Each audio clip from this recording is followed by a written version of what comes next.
ადგილობრივი თვითმმართველობის არჩევნებიდან 1 წელი სრულდება და ადგილობრივი თვითმმართველობის კოდექსის თანახმად ბოლნისის მუნიციპალიტეტის საკრებულოს 6 ივლისის სხდომაზე გამგებელმა გოგი მეშველიანმა 1 წლის მანძილზე გაწეული მუშაობის ანგარიში წარადგინა. მან მისასამებელ სიტყვაში არჩევნების მნიშვნელობასა და იმ პასუხისმგებლობაზე ისაუბრა, რაც კენჭისყრის შედეგების მიხედვით დაეკისრა. მისი განცხადებით, ძირითად გამოწვევად მუნიციპალიტეტში ინფრასტრუქტურული პრობლემების მოგვარება, მოსახლეობის სოციალური მხარდაჭერა, მასობრივი სპორტის ხელშეწყობა, განვითარება და კულტურის სფეროს მიმართულების გაფართოება. გამგებელი თავის გამოსვლაში საფეხბურთო კლუბ ბოლნისის სიონის საკითხსაც შეეხო.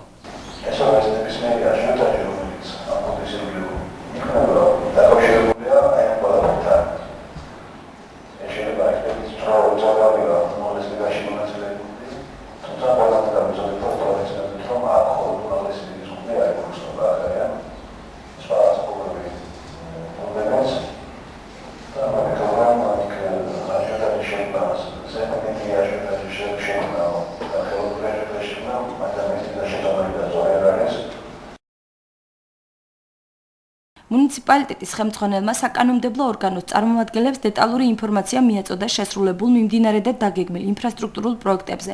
ამ მონაცემების მიხედვით 2014 წლის მანძილზე ადგილობრივ ბიუჯეტიდან დაფინანსდა 20 ინფრასტრუქტურული ობიექტი, საერთო ღირებულებით 272.717 ლარი, საბოლოო ღირებულება 204.413 ლარი. აქედან სამშენებლო ღირებულება 190.416 ლარი, საპროექტო კი 5.271 ლარი, ხოლო მიმდინარე წლის 6 თვეში განხორციელებული პროექტების დასრულებული სამუშაოების ანგარიში შემდეგნაირია. სულ 713.312 ლარი, მათ შორის ადგილობრივი შემოსავლით 393.212 ლარი, მუნიციპალური განვითარების ფონდის დაფინანსებით 320.000 ლარი. მიმდინარე სამუშაოები მოიცავს 1,945,174 ლარს, მათ შორის ადგილობრივი შემოსავლებით 4.420 ლარი, რეგიონული განვითარების ფონდის დაფინანსებით 1,534,754 ლარი. გოგი მეშველიანი თვლის, რომ ყველა ის პროექტი და პროგრამა, რომელიც განხორციელდა და მიმდინარეობს, ერთნაირად მნიშვნელოვანია მუნიციპალიტეტისთვის, თუმცა განსაკუთრებით გამოყოთ აბაგაზრეთში სოციალური საცხოვრისი, რომლის მშენებლობა მოწესრიგება სრულად ადგილობრივი ბიუჯეტიდან ფინანსდება. მე მიმაჩნია, რომ ყველა ის პროექტი, რომელიც ხორციელდება, შეესაბამება ჩვენი განვითარების კონცეფციას და არც ერთი ეს პროექტი არ არის ამოვარდნელი ამ კონცეფციიდან, თუმცა მაინც მიმაჩნია, რომ გაზრეთში მშენებარე სოციალური საცხოვრისი ეს არის ძალიან მნიშვნელოვანი პროექტი, რომელიც ძალიან ბევრ ადამიანს მიცემს საშუალებას იცხოვროს ღირსეულ პირობებში. ესევე ძალიან მნიშვნელოვანია ქალაქში სანიაღვრე ქსელების მშენებლობა. თქვენ მოგეხსენებათ ბოლნისი ფერდობზე შეფენილი ქალაქია და ყველა წვიმის შემდეგ მოსახლეობას ძალიან ბევრი პრობლემა ჰქონდა ეგ წარმოქმნილი ნიაღვრების გამო და მიგვაჩნია რომ ეს ამ საკითხის მოგვარება ერთხელ და სამუდამოდ გადაწყვეტს მას პრობლემას. აღმასრულებელი ორგანოს ხელმძღვანელმა თავის ანგარიში განსაკუთრებული ხაზგასმა გააკეთა სტუდენტთა დაფინანსების საკითხზე. ბოლნისის მუნიციპალიტეტის ტერიტორიაზე 221 ახალგაზრდა ყოველთვიურად იღებს დახმარებას სტიპენდიის სახით. როგორც გამგებელმა აღნიშნა, ერთადერთი მუნიციპალიტეტია ბოლნისი, სადაც სტუდენტთა დახმარება ასე ფართომასშტაბით ხორციელდება. ვრცელი მოხსენებისას კითხვა მხოლოდ ერთმა დეპუტატმა ბურჯანაძე დემოკრატების წარმომადგენელმა სოფიო ლარცულიანმა დასვა.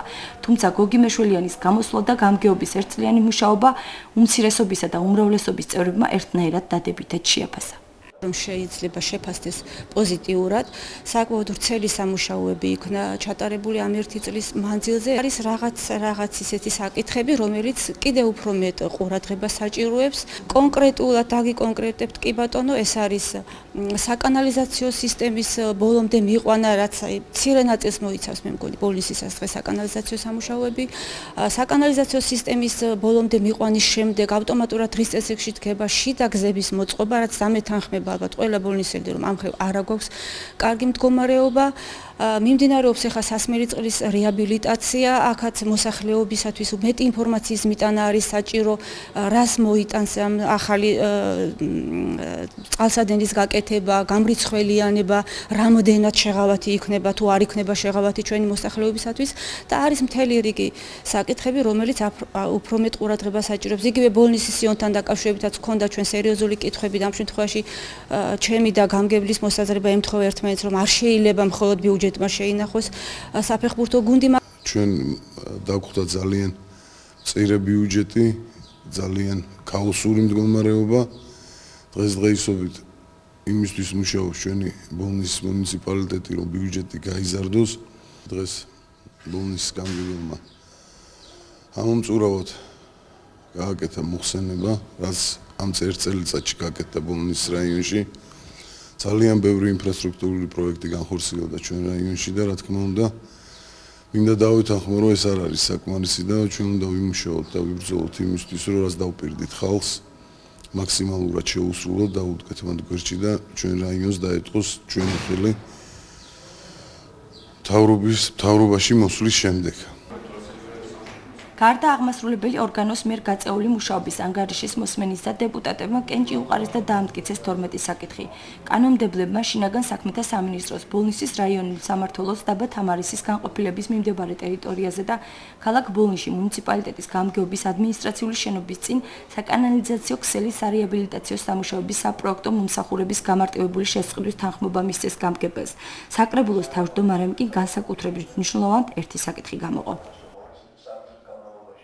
ეს გახლავთ ფიტარეთის ხიდის მშენებლობა, რომელიც დაგვიფინანსა მუნიციპალური განვითარების ფონდმა. ძალიან დიდი სასიხარულო ბოლნისელებისთვის, ყველა ჩვენთაგანისთვის, ყველა მორწმუნე ადამიანისთვის და არა მორწმუნე ჩვენი თანამოქალაქეებისთვის, რამე თუ ყველაზე დიდი საჭიროება მოგეხსენებათ, რომ ეს თან გახლავთ გარდა ფიტარეთის ეკლესიის გზისა, ეს გახდა ტურისტული ხაზი. და ძალიან დიდი გამოხმაურება პოვა ამ ამბავმა ჩვენში ძალიან მიზანმიმართულად მუშაობთ მუნიციპალიტეტის გამგებელთან ერთად ჩვენი საკრებულო და ვიცით ყველა მეორე დღეს რა კეთდება და გამომდინარე აქედან ერთი გუნდი ვართ და უნდა ყოფილიყო ისეთი როგორცაც ჩვენ ველოდებოდით.